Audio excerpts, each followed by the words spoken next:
In today's video, I'll teach you how to open RedBus account. So if you want to open the RedBus account, it is actually very simple. So first of all, launch open RedBus application. If you do not have this application, you can download it from Play Store and App Store.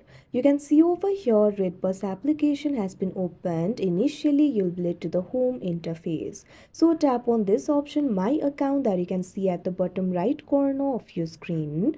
Once you do that, you'll be led to this kind of interface. You can log into your account if you already have the account, but if you want to open the account for yourself, tap on this option, sign up, that you can see on the screen.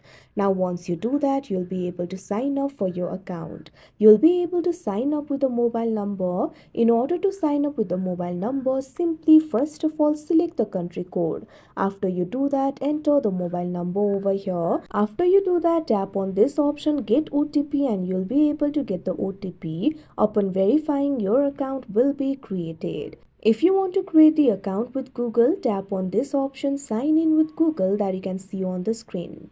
Now after you do that, you'll have to choose the account to continue with RedBus. So simply tap on the account that you would like to use in order to create the account for yourself. Now if you sign up for the RedBus, Google will share your name, email address and profile picture with the RedBus. Simply tap on this option, continue, that you can see at bottom. Now wait for a while. Now you can see over here your account has easily been created. So like this, you'll be able to open the account for yourself. So that is how you open RedBus account. I hope you found this video helpful. Thank you for watching.